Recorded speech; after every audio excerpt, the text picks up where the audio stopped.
भारत माता की।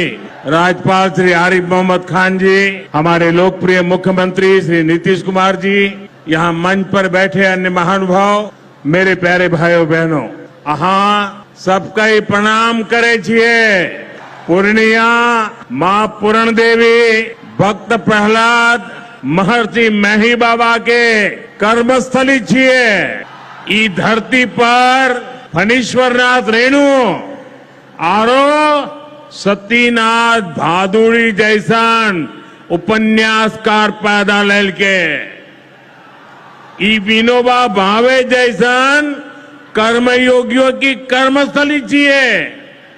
ई धरती के हमें बार बार प्रणाम करे छे।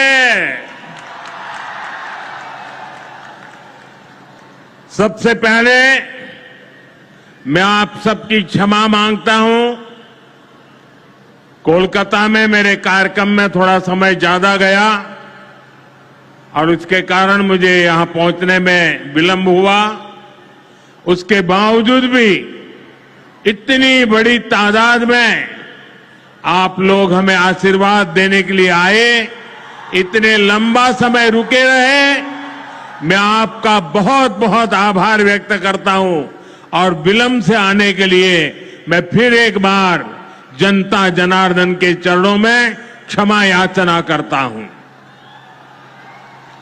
साथियों, आज यहां बिहार के विकास के लिए करीब 40,000 करोड़ रुपया की परियोजनाओं का लोकार्पण और शिलान्यास हुआ है। रेल, एयरपोर्ट, बिजली, पानी से जुड़ी ये परियोजनाएं सीमांचल के सपनों को पूरा करने का माध्यम बनेगी। आज यहां 40,000 से ज्यादा लाभार्थियों को पीएम आवास योजना के तहत पक्का घर भी मिला है। इन 40,000 परिवारों के जीवन में आज एक नई शुरुआत हुई है। धनतेरस से पहले, दिवाली से पहले और छठ पूजा से पहले अपने पक्के घर में गृह प्रवेश बहुत सौभाग्य से होता है। मैं इन परिवारों को बधाई देता हूं, शुभकामनाएं देता हूं। साथियों, आज का ये अवसर मेरे उन बेघर भाइयों बहनों को भरोसे देने का भी है। एक दिन उनको भी पक्का घर मिलेगा, ये मोदी की गारंटी है। हमारी सरकार ने पिछले 11 साल में 4 करोड़ से ज्यादा पक्के घर बनाकर गरीबों को दिए हैं। अब हम 3 करोड़ नए घर बनाने का काम कर रहे हैं। जब तक हर गरीब को पक्का घर नहीं मिल जाता, मोदी रुकने या थमने वाला नहीं है। पिछड़े को प्राथमिकता, गरीब की सेवा, यही मोदी का लक्ष्य है। साथियों, आज सर एम विश्वेश्वरैया जी की याद में हम इंजीनियर्स डे मनाते हैं। विकसित भारत, विकसित बिहार के निर्माण में इंजीनियर्स की बहुत बड़ी भूमिका है। मैं देश के सभी इंजीनियर्स को आज के दिन की बहुत बहुत बधाई देता हूं, अपनी शुभकामनाएं देता हूं। इंजीनियर्स का परिश्रम, उनका कौशल आज के इस कार्यक्रम में भी दिख रहा है। पूर्णिया एयरपोर्ट की टर्मिनल बिल्डिंग रिकॉर्ड 5 महीने से भी कम समय में बनाई गई है। आज इस टर्मिनल का लोकार्पण हुआ है। पहली कॉमर्शियल फ्लाइट को हरी झंडी भी दिखाई गई है। और हमारे एविएशन मिनिस्टर श्रीमान नायडू जी भी हमारे बीच है। उनके लिए भी जरा ताली बजाइए। यहीं से हवाई जहाज उड़ा रहे हैं वो। नए एयरपोर्ट की वजह से अब पूर्णिया देश के एविएशन मैप पर आ गया है। अब देश के बड़े शहरों से, बड़े व्यापारिक केंद्रों से पूर्णिया और सीमांचल की सीधी कनेक्टिविटी होगी। साथियों, एनडीए सरकार द्वारा इस पूरे क्षेत्र को आधुनिक हाईटेक रेल सेवाओं से भी जोड़ा जा रहा है। आज भी मैंने वंदे भारत अमृत भारत पैसेंजर ट्रेन को हरी झंडी दिखाई है। आज अररिया गलगलिया नई रेल लाइन का उद्घाटन हुआ है। विक्रमशिला कटरिया नई रेल का शिलान्यास भी किया गया है। साथियों, कुछ दिन पहले ही भारत सरकार ने एक और बड़ा निर्णय लिया है।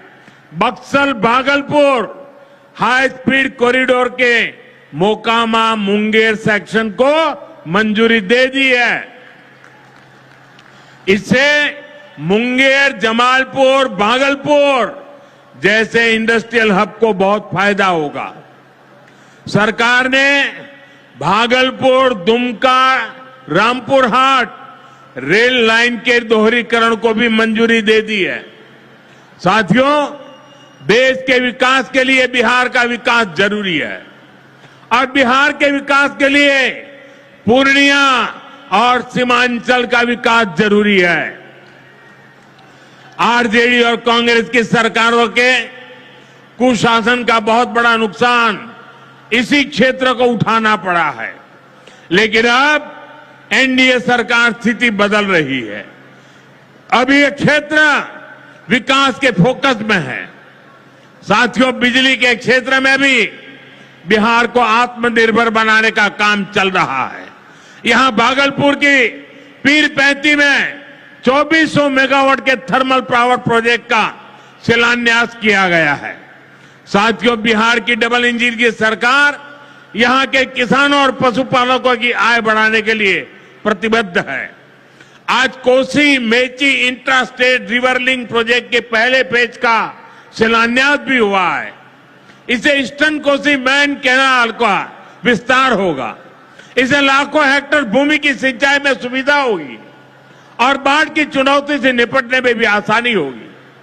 साथियों, बिहार के किसानों के पास आय का एक साधन मखाने की खेती भी रहा है, लेकिन पिछली सरकारों ने मखाने की भी उपेक्षा की और मखाना किसानों की भी उपेक्षा की।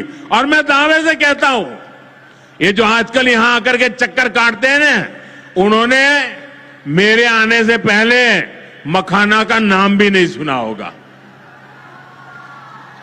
ये हमारी सरकार है जिसने मखाना को प्राथमिकता दी है।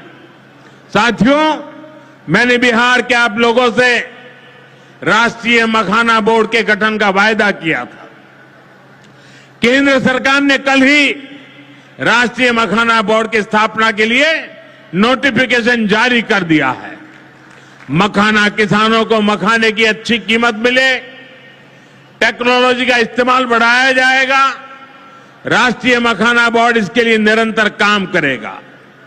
मखाना सेक्टर के विकास के लिए हमारी सरकार ने करीब 550 करोड़ रुपए की योजना को मंजूर किया है।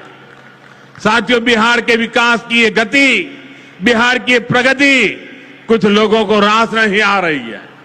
जिन लोगों ने दशकों तक बिहार का शोषण किया, इस मिट्टी को धोखा दिया, आज वो ये मानने को तैयारी नहीं कि बिहार भी नए कीर्तिमान बना सकता है।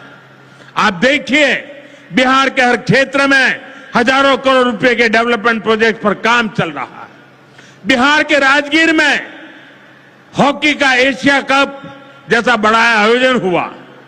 ओटा सिमरिया पुल जैसे ऐतिहासिक निर्माण कार्य बिहार में हुए। Made in Bihar rail engine Africa तक एक्सपोर्ट होकर जा रहा है, लेकिन ये सब कांग्रेस और आरजेडी वालों को पच नहीं रहा है।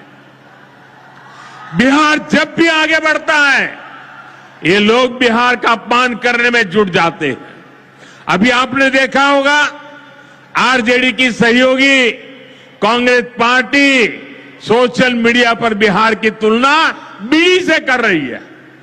इन लोगों को बिहार से इतनी नफरत है, इन लोगों ने घोटाले और भ्रष्टाचार करके बिहार की साख को बहुत नुकसान पहुंचाया।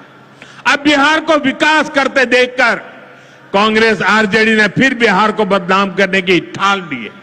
भाइयों बहनों, ऐसी मानसिकता वाले लोग कभी बिहार का भला नहीं कर सकते।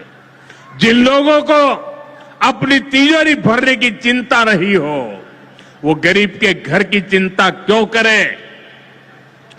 कांग्रेस के एक प्रधानमंत्री ने माना था कि कांग्रेस सरकार 100 पैसा भेजती है, 100 रुपये, तो 85 पैसा बीच में ही लूट जाता है। आप मुझे बताइए, कांग्रेस आरजेडी की सरकार में सीधे गरीब के खाते में पैसे आ पाते थे। लालटेन जला करके वो पंजा उस पैसों को हाथ मारता था और 85 पैसे मार लेते थे।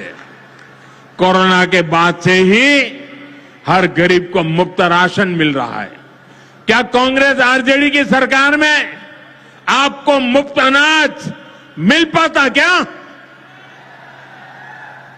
आज आयुष्मान योजना की वजह से हर गरीब को 5 लाख रुपए तक मुफ्त इलाज की सुविधा है। जिन लोगों ने आपके लिए अस्पताल तक नहीं बनवाए, वो आपको मुफ्त इलाज की सुविधा, मैं आपसे पूछना चाहता हूं, क्या ये मुफ्त इलाज की सुविधा दे पाते क्या? आपकी चिंता कर सकते क्या?